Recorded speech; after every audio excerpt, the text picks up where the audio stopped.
Okay, hi. Hello.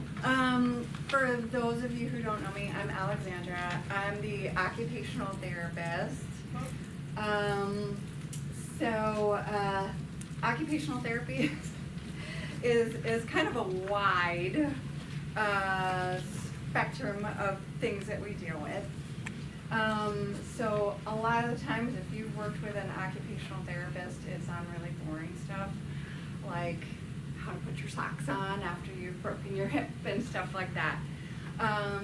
But it's actually really just how you're able to do the things that you love to do, need to do, everything that goes into who you are, which is an enormous, it's an enormous field. So vitality is kind of one of those things, in case you're wondering how we ended up over here.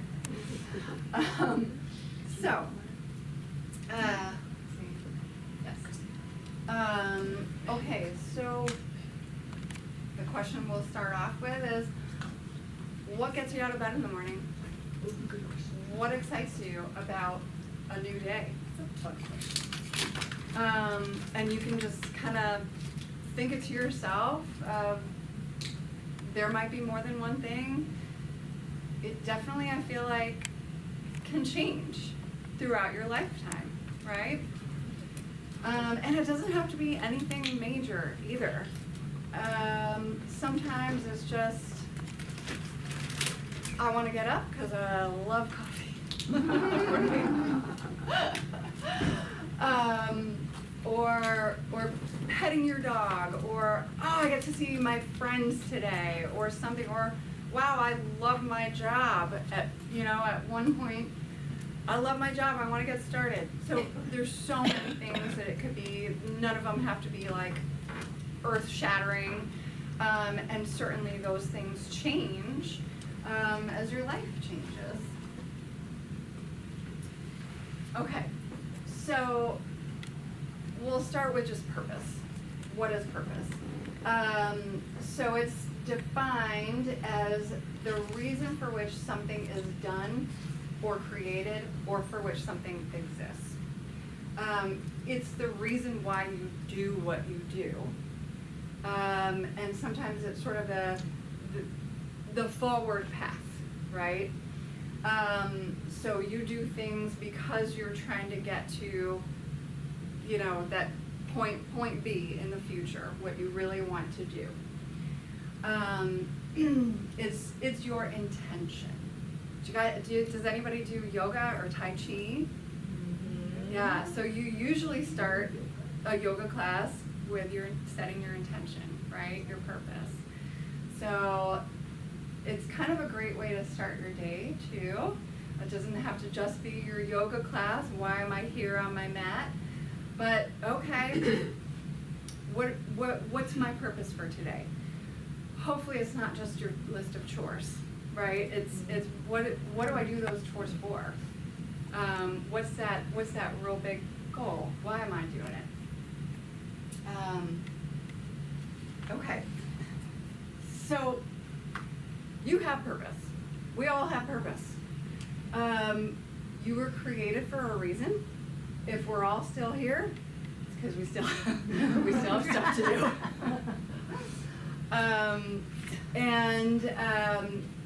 Purpose produces passion, that excitement. Is the passion always there? Maybe not. Maybe sometimes it's just really that you've got to get those chores done. But as long as you can kind of think about, yes, this is my purpose, might not be seeing too much of getting there today, but this is still what I'm working toward, okay? And then you can kind of keep your passion alive. Some days, you're full of that excitement. You're full of that passion. So knowing your purpose focuses your life and your energy and how you can spend that energy, right? As for me, I know I spend a whole lot of time on things that at the end of the day, are not actually part of my purpose, are not actually part of what I care about. Sometimes they need to be done anyway. I need to clean that toilet no matter what, right? And maybe that fits in somehow. Taking care of my family, I'll put it there. But if you can kind of define that purpose, you can maybe spend that energy in ways that you feel are actually bringing you toward your goal, right? And maybe not spending so much energy on things that don't matter. Certainly, we spend a lot of energy worrying, or on thinking what other people think, or stuff like that. That's a whole lot of energy that just doesn't go anywhere. So apparently there's this book called The Purpose-Driven Life. You can check it out. It kind of has these themes. So basically that everyone was formed for a purpose, to be part of a community, to live beyond ourselves, to contribute our experience and our knowledge to those around us, to the generations that come after, and to serve others.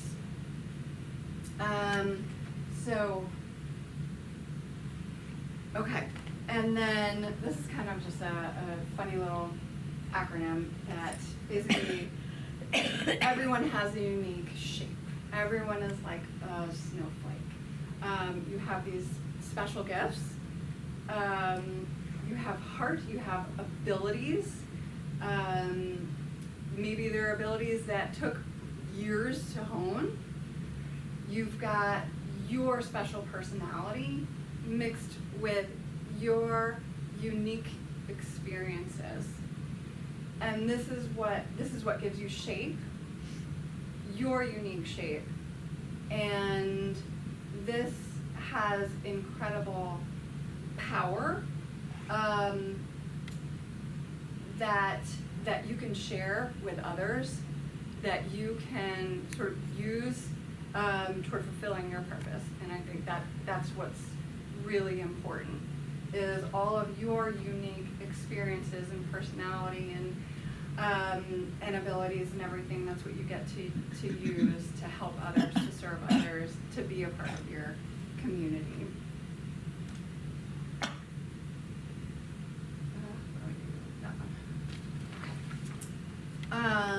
So, aging. We all age. We do. We do. I went to the eye doctor yesterday. I'm in my late 40s. Went to the eye doctor, and I think I was having, I almost broke down, because I always had perfect vision. And in fact, it was like, because my sister, my parents, they all had to wear glasses. Not me. Perfect vision my whole life. And it almost like, it was like a defining characteristic.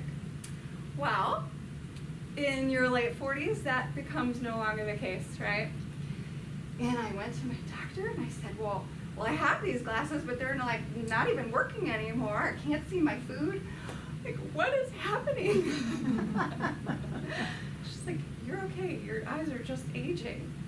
Well, when does it stop? Anyway, she told me it will stop eventually. I don't know, but it's hard.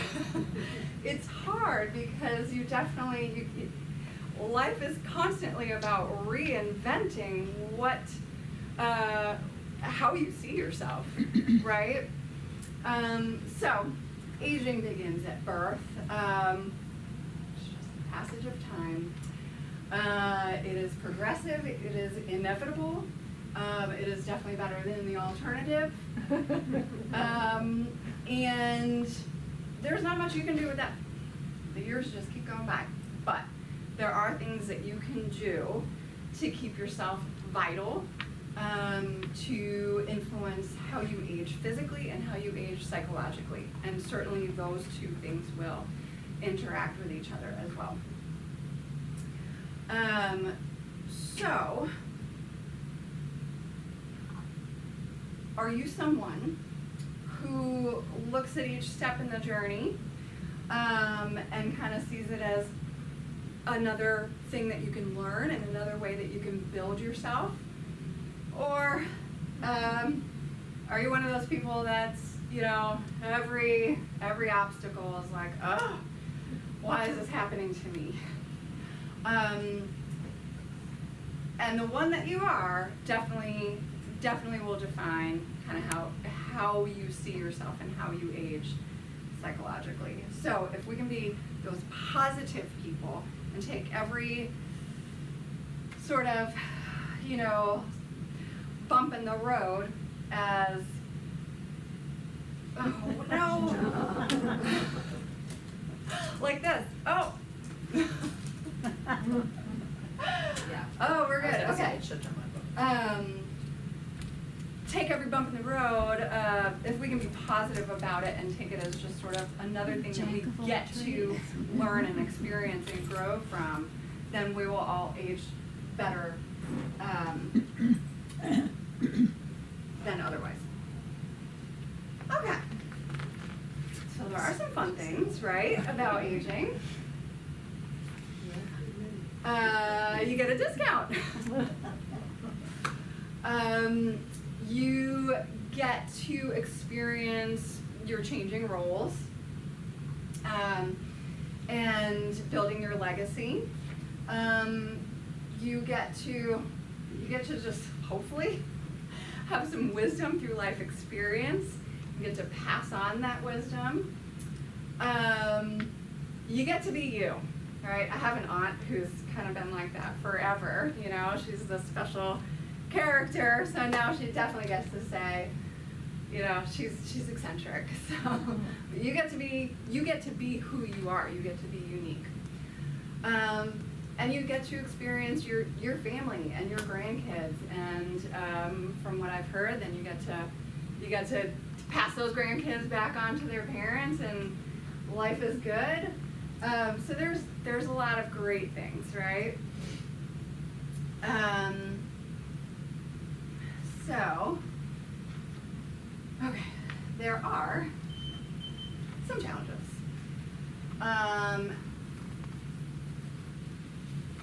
There's always life after friends and family, whether you move or they pass on. There's definitely some losses. There's changes in your health.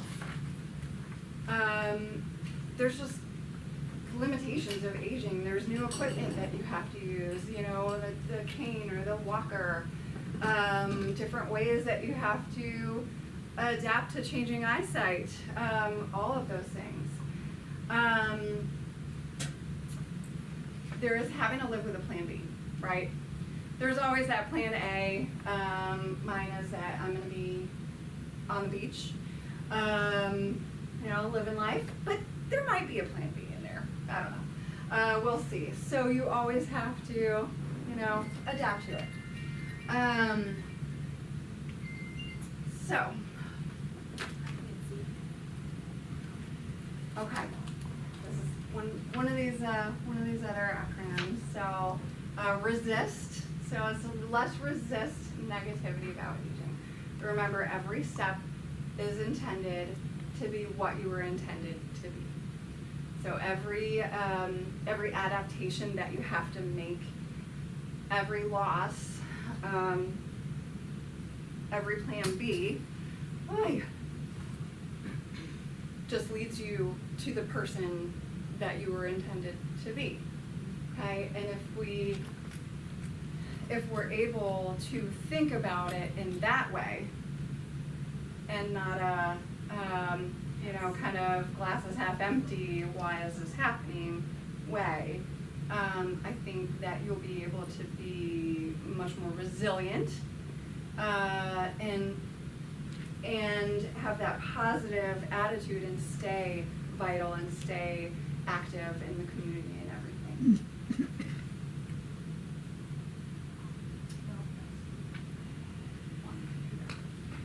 So that positive thinking is like the law of attraction.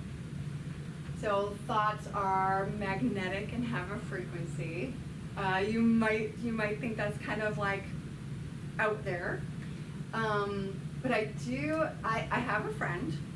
She is the most positive person I have ever met. And she really believes that if she thinks about it, if she puts that energy out there, she'll get it. And you know what's funny is that she does.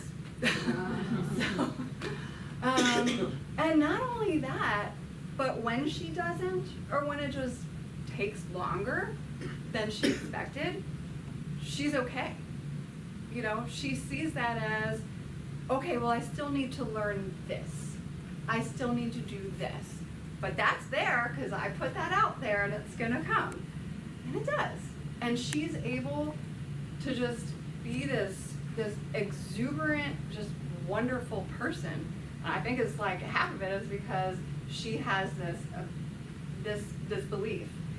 And certainly, if you worry about stuff, you're going to get bogged down in, okay, everything is bad, so everything will be bad. Because once you start thinking, I don't want to go because it's not going to be fun, I'm not going to have a good time, whatever, then you're not going to do it. And you're not going to see people, you're not going to engage socially, and you will start suffering, you know? So I think those sort of negative thoughts turn into negative behaviors that impact your health. So certainly everything kind of snowballs like that. There's also this, I read this book, and it's actually always stayed with me. It is also a movie. It's called The Art of Racing in the Rain. Did anybody? Yes. Oh, isn't that lovely? Mm-hmm. So, for those of you who haven't, it's a really emotional story, all written through the perspective of the dog, the family dog. Oh, yeah, okay. Yeah, I'm a big dog person. So, but basically the dog tells this family's story. And sort of one of the morals of the story, the main character is a race car driver. And his thing is, the car goes where the eyes go. You know, if you want to stay in the lane and not crash, you don't look at the wall, because as soon as you look at the wall, the car is going to go there. You got to look forward. That's the same thing in life. You know, we go where we look. So if we're constantly looking negatively, that's where we're going to go. So, yeah, that's... And visualization is something that you can do. And it's actually something that we do in therapy. Sometimes if somebody is having difficulties, you know, standing up from a chair, we actually use visualization to kind of get the body moving. So you envision yourself, you know, going through all the steps of getting up. Well, visualization is sort of the same thing. So it's kind of like setting an intention, right? You close your eyes and you visualize yourself making it to that goal, whatever that is, you know. But you visualize yourself having gotten that goal, and feeling great afterwards, and maybe people say so, however many details you want to add into it. And I think it's, to me personally, I'm a little bit, I'm kind of a down-to-earth person, but I feel like that keeps your energy positive. That keeps your sort of eye on what your purpose is. Maybe the universe hears it, I don't know, but for me, I think it just helps you to stay positive. Okay, so staying positive, what are some ways that you can do that? Consider your blessings. So we always start with gratitude, practicing gratitude. it's huge. Each day you can, maybe at the end of each day, or when you sit down to dinner, what are the things that I have to be thankful for today, or what are the blessings that I have, the small ones today, or just in my life in general. Who do I, how many people in my life am I thankful for? It can be as big or as small as you want it to be that day. But practicing gratitude is hugely, and there's been studies on it, hugely impactful in creating that positive thinking. On the other side of that, eliminating some of that negative thinking. That's a difficult one. I myself am a worrier, so it's hard to get off of that, hamster wheel once it goes. So if you are like me and you kind of get into that little rut of negative thinking and worrying, what I would say is notice it. Just notice it. Don't judge it. You're not a bad person because you start worrying. Just notice it. Try and put it down for a second by picking up number one. By then saying, these are all the people that I love in my life. These are the wonderful things that I have been able to experience. Whatever thing can kind of get you back to that gratitude. Okay, and then kind of every time you get into that sort of stress wheel, get back to that gratitude. Practicing forgiveness. This seems like a weird one, but the more we hold on to our anger, to what other people did, it just feeds into those negative thoughts. That the whole, pathway of negativity. So the more that you can forgive and let go, the better it is for your own well-being. And then a good life is marked by vitality. So, what's vitality? It's the state of being strong, active, and energetic. Vitality shows physical and mental vigor when it's developed. I think we all know, people that are just, exploding with life and character, and we've all met those people. So I think sometimes when you're around those people, it's like, yeah, but that's them. But it might be that it's something that they've practiced. And so I think that it is something that we can all be. So also, a person with vitality, it's not just you're not just in the state of survival, or, they're not just surviving every day, getting through the day, but they are continuing meaningful and purposeful existence. So that's sort of the difference. It's not just getting through it, but really carrying out a meaningful and purposeful existence. And vitality allows for growth. So when you are engaged, you are in the mindset to grow and to continue learning. Okay, and that's really what's important. As soon as you decide I'm done, I'm done learning, then you kind of start to cut yourself off from all of those wonderful things that you are still doing.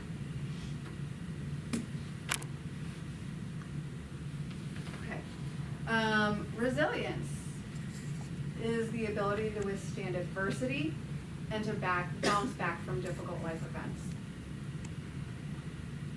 So it means being able to adapt to life's misfortunes or setbacks.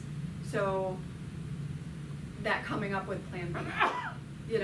If you have resilience, then when things don't go exactly as planned, you're able to say, okay, okay, well, what's plan B? Or, all right, so this is going to be maybe I have these new physical limitations. How do I improve my physical health? What are the things that I need? You know, and what are the resources that I can use? Plan B. Okay.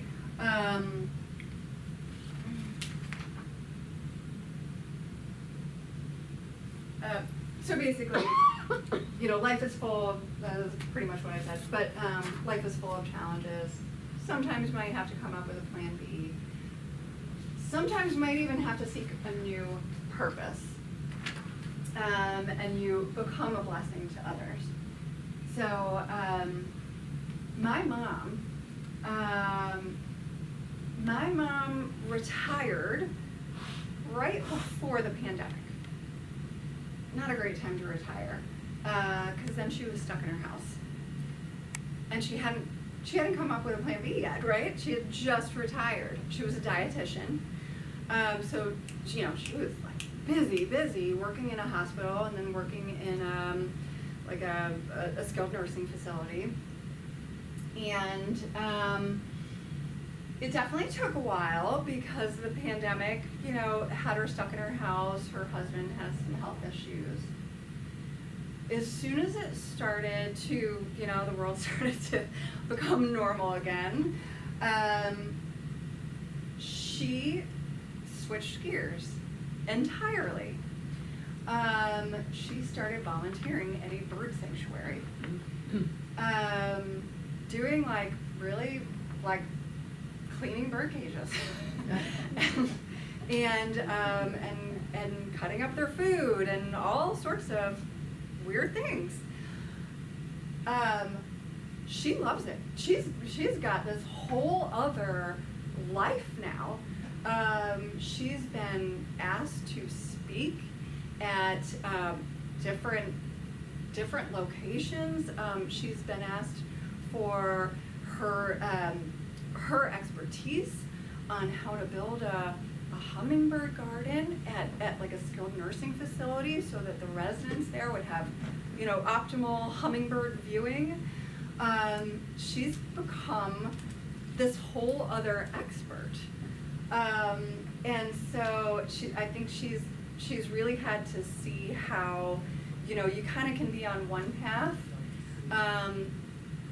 build a whole nother path, and you have a whole different purpose and meaning to maybe even people that you didn't realize you'd ever bring meaning to. And I whenever people ask me, how's your mom? I say, she is living her best life. She's just, it's really weird, but she loves it. I don't think that I would, that I'd like to bring bird food, but that's right. Okay. So the 7 C's of purposeful living: character, competence, coping, confidence, connection, control, and contribution. So your character is your personal philosophy, your view of the world. Competence is that you have developed the life skills necessary to deal with change. Coping are those coping mechanisms that, you know, you maybe have already had to try out in your life. You might know of coping mechanisms that work for you and ones that do not. Confidence comes from past successes, and the ability to just connect your past successes to this new situation. Connection is the relationships that you have with others, social, family, and all the resources around you. Control: when a situation is out of one's direct control, there is the ability to accept what cannot be changed, and and take charge of changing what can be. And then contribution refers to a confidence that you have something useful to contribute to the situation or to life in general.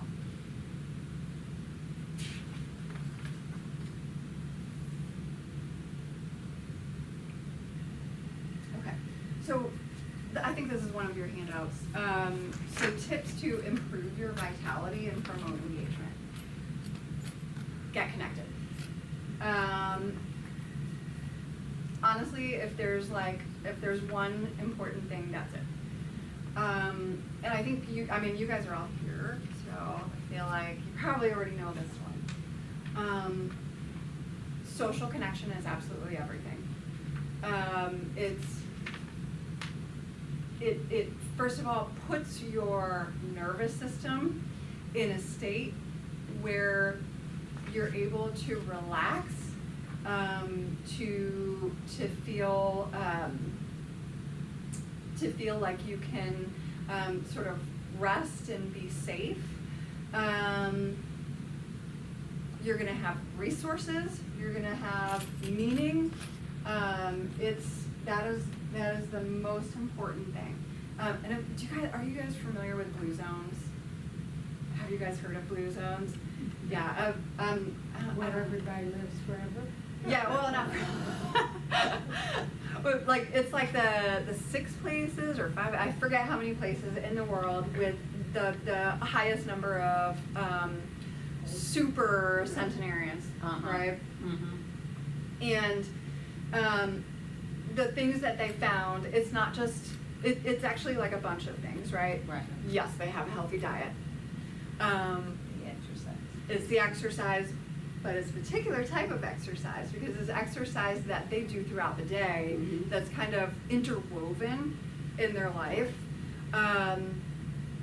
But really, probably the most important thing was that they all had this humongous sense of community, that social engagement. I mean, that's just absolutely vital. So being connected, make every day meaningful. It doesn't have to be, like the most meaningful. It doesn't have to be anything huge like that. But every day, do something that gives you a sense of accomplishment and purpose. So my mother loves this bird thing because it makes her feel like she has a purpose. Not the bird thing, but yeah, it's her thing. But it gives her that sense of purpose, okay? And it gives her this whole other community. So,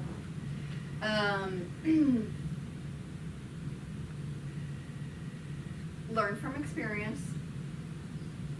Think of those coping strategies that you've used in the past. You know what's best for you. I mean, you've lived your life this whole time. You're the one that has that huge bank of experiences and what exactly has worked for you, and take that and use it as you go forward. Remaining hopeful. This is like that, purpose, something in the future. Hope is that we're still working toward something in that future. So I think that's why being hopeful is enormously important to having that sense of purpose and meaning. And also, there's nothing that you can do about the past, but you can always sort of anticipate the future and kind of shape how that goes. Practice self-care. So you guys know that. You go to exercise, and there's not just exercise, there's several different types, right? So we need our resistance training, and we need our yoga and our Tai Chi. So all of those, taking care of what you eat, of course, your sleep, your social wellness, all of those. Make sure that you are taking care of yourself every day. All right. And then be proactive. So just get ahead of it.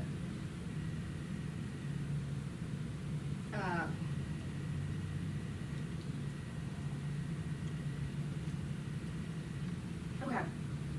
So how do you make those connections?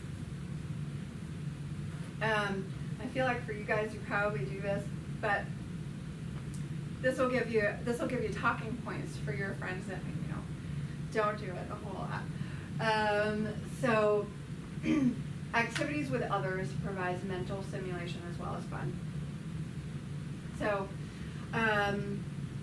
this is a funny thing, but when we are engaged socially, we actually feel less pain. And it's not that pain goes anywhere. It's just that you're not focused on it, and you are actually able to deal with chronic pain easier if you are socially engaged. It's huge. Research shows people with at least 5 social ties were less likely to suffer cognitive decline. I can't overstate how important it is for your physical health. You can consider volunteering. That's what my mom does, volunteer opportunities. I think that's such a wonderful thing to be able to do. And then thinking multi-generational. So having those ties maybe to your grandkids, or I think there's like high school kids and stuff that come here, right? Mm-hmm. I see a school bus. So being able to talk to your own grandkids and kind of pass on your own stories, or just your knowledge, or if they have those opportunities with other young folks, that's a really great thing to do. I know I was able to really get to know 2 of my grandparents as an adult, and it was really, really important for me. So I think that's a great thing. Sometimes even people work on like writing their life history down, or you can take it on as a project with one of your grandkids. Maybe if they're in trouble, they did something, then that could be part of it. I think they would love it though. Okay. And then, so people who are engaged and vitalized show interest in hearing stories. So engagement shows an interest in learning someone's story and really listening to understand. When you're engaged, you want to hear about others. You're in that moment. You want to connect with others. So people who are engaged are both interested in others, but also are interesting to be with. So walk on the sunny side of life. This is all about positivity. See the glass is half full versus empty. And avoid playing judge or jury. To others, to yourself as well, okay? If you notice a thought pattern or a behavior in yourself that you don't like, don't judge it. Just notice it, and then say, well, what do I want to do? And kind of make a plan for that, okay? But there's nothing to judge. And then when you connect with others, when you meet others without being judgmental, that kind of allows them to open up even more and to connect. Okay, so actions for vitalized living. So the effective use, oops. Okay, effective use of leisure time. So this is really just spend your time working toward the meaning that you want, the meaning that you see, that purpose that you've created. Use that leisure time for the purposeful task. It's a lot easier to use that leisure time catching up on TV. But maybe that doesn't go so far into working towards your purpose. Use your energy wisely. Sometimes we don't always have as much energy as we want to accomplish everything. So I think maybe writing a to-do list and then prioritizing that really does help. Because otherwise you spend your time, you use all your energy on things that maybe weren't so important. So prioritize your list, really get organized with it. Write it all down, prioritize it, and then you can use your energy as you really want to. Activity is an emotional release.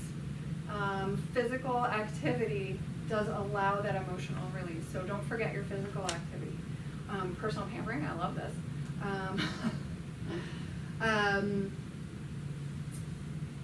Be good to yourself. Enjoy a treat. Nothing wrong with that. That's self-care that goes into that vitality. Pursuing your hobbies and interests, whether that's something that you've always wanted to do, write that down, and then see about how you can go about finding somebody that knows how to do it or resources, and that you can start it. Connect with your meaning and your purpose. So use that as to how you engage in things. Maintain a sensible diet and good sleep habits. So for that physical vitality, you need a good diet, good sleep, exercise, all of that. And then live one day at a time, enjoy the gift of the present. So I think we're all guilty of kind of living in the past or the future. You worry about the past, you worry about the future. So the more that you can be present, the more vitality you will feel, because you're connected. You're connected to what you're doing, and you're connected to those around you.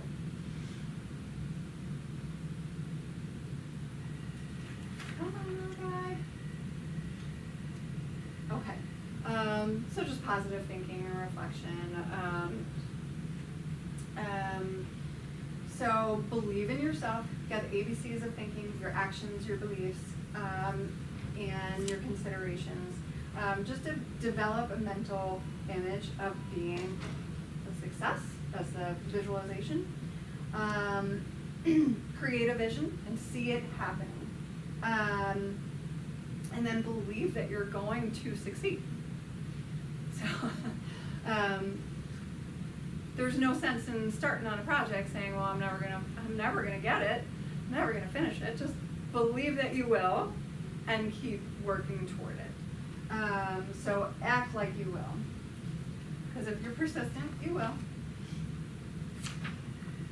Okay, so this is just one of those acronyms again. It's just pursue energy, relationships, social connections, independence, smiles, and faithfulness. That positivity. Okay, and then play. So engaging in things as play is really part of vitality, right? That doesn't mean that you go onto a playground and you have to play like a little kid, but adults play too. And in fact, play it's a social behavior, right? So when you engage in play, you are telling your nervous system that you are safe, that you are in the present and that you are connected to those around you. Okay, so really, I think as an adult, it just means be open to learning new things and connecting with new people, and be, to be in the moment, right?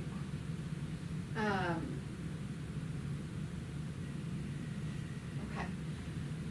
So just 5 ways to add play and fun in your life.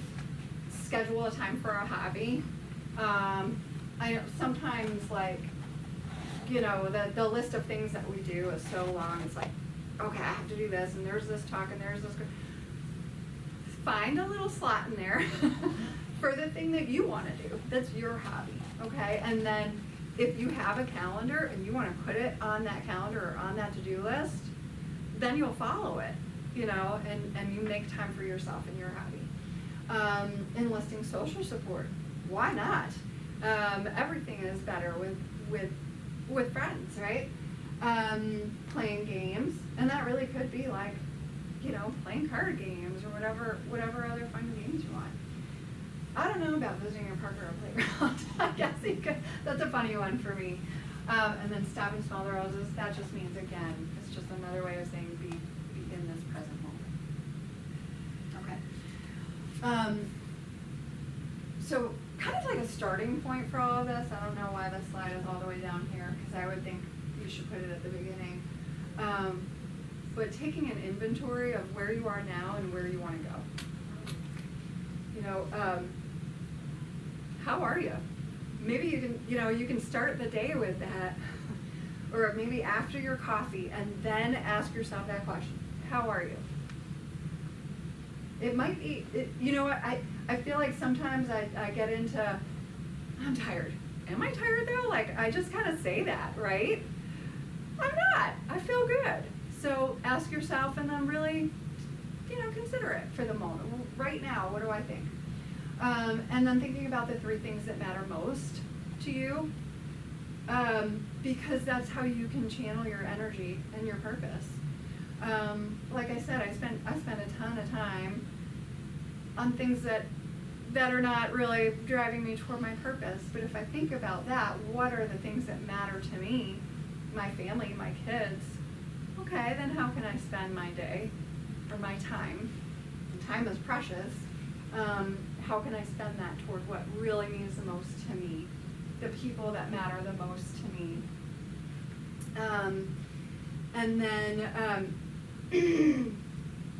And then think about the ways that you already engage in positivity. How do you engage already?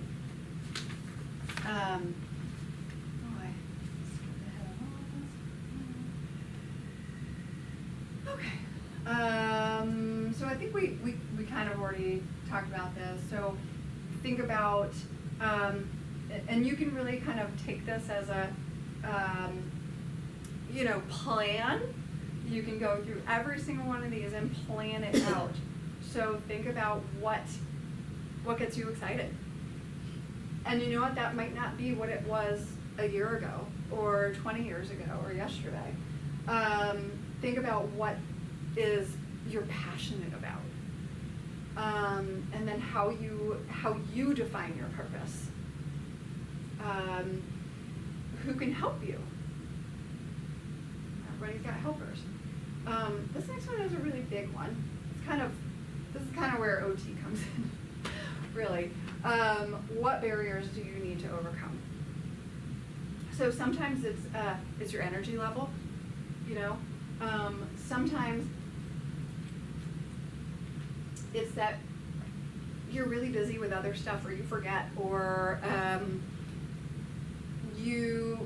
maybe what you want to do requires adaptive equipment, or requires somebody to help you. So kind of listing those barriers and then saying, okay, now who can help me? Or if maybe I can think of it myself, or if I can't, who can help me figure out how do I get over those barriers? What are different ways that I can do it? When will you begin? If you don't set a start date, you never will. And then how can you prioritize it? So I think really scheduling it is the best. really putting it on your calendar and saying, this is my me time. This is the time that I'm gonna work on my purpose. And then, where does the path take you? That could be anywhere. Okay. So after that, that is pretty much it. So just enjoy the journey and enjoy the scenery.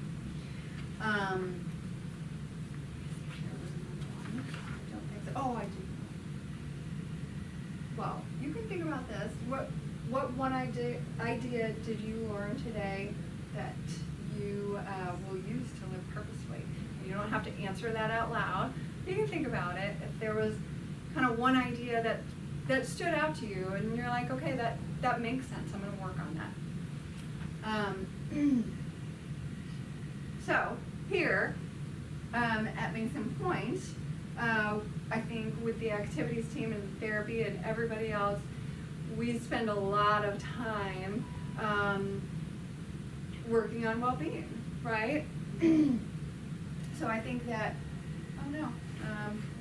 there's a lot of resources just right here at Mason Pointe. You don't have to go too far.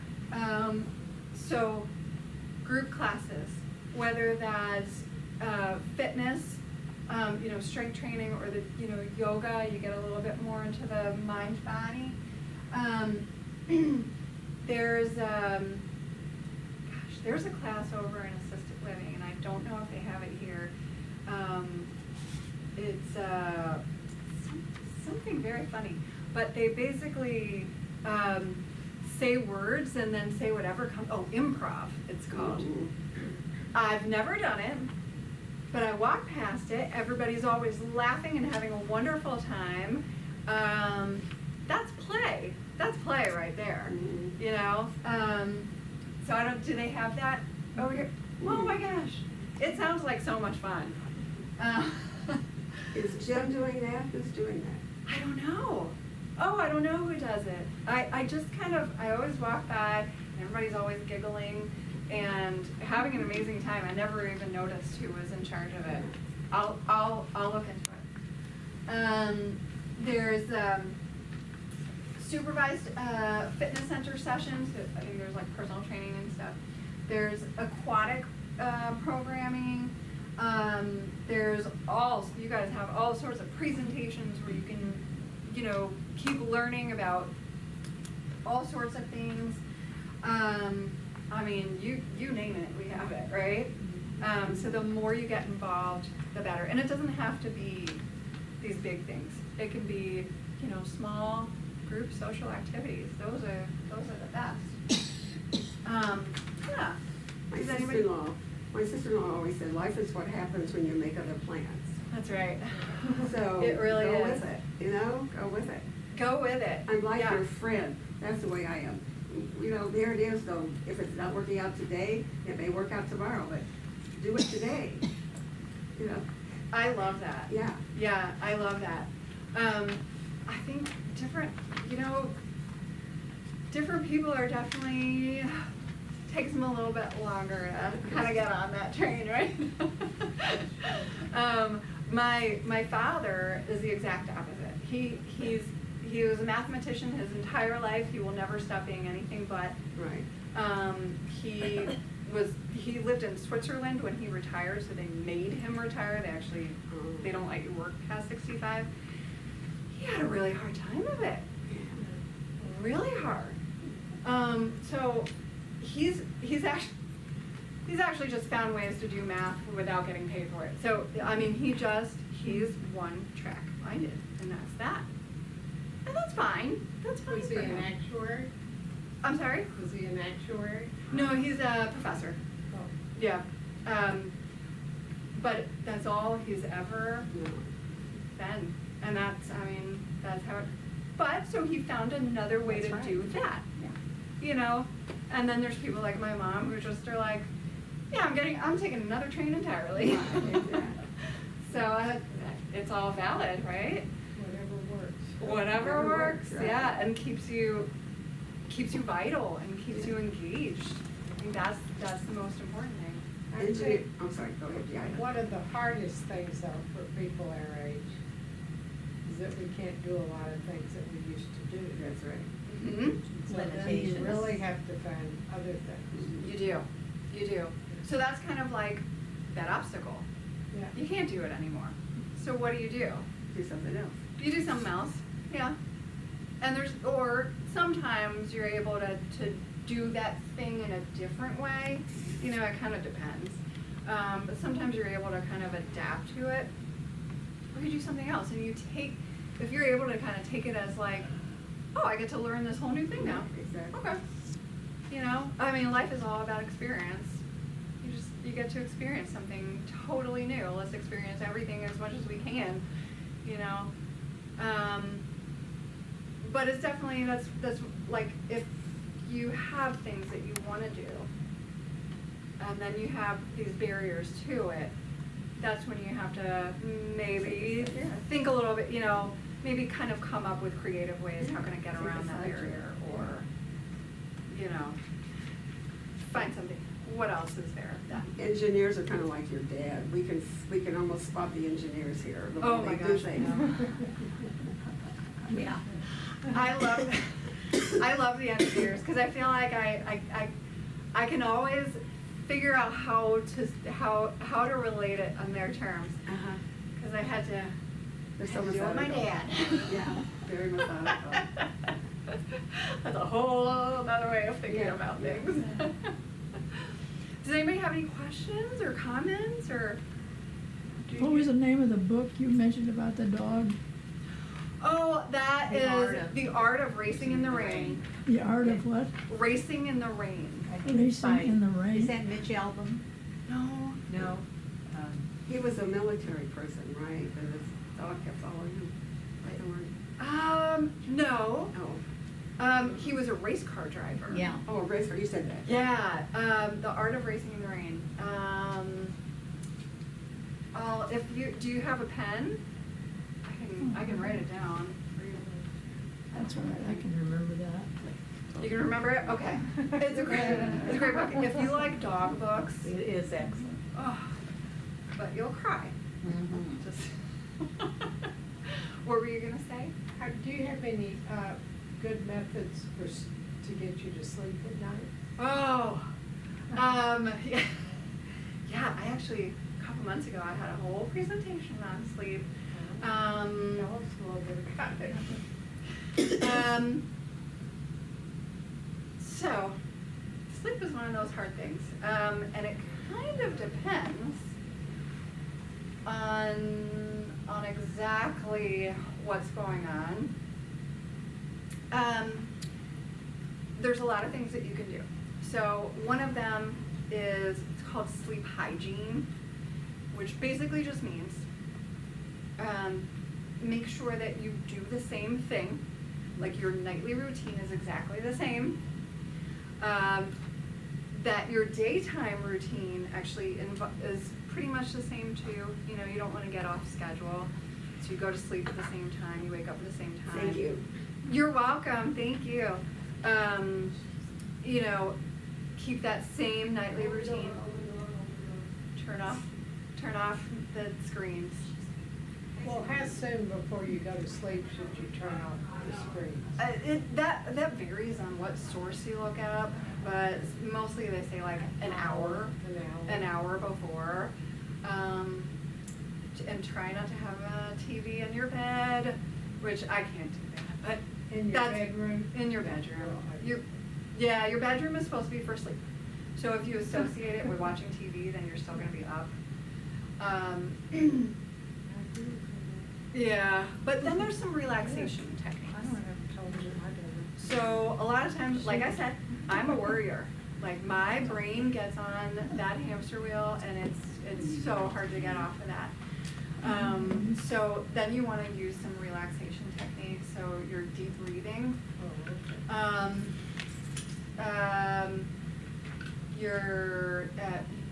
It's called like progressive muscle relaxation. So you kind of like tense up and then let it go. And you go through your whole, you know, you can go like head to foot or hands and then up and whatever order you want. Kind of go through your whole body and relax it. So there's a lot of ways. I can get you some information if you want. Sure.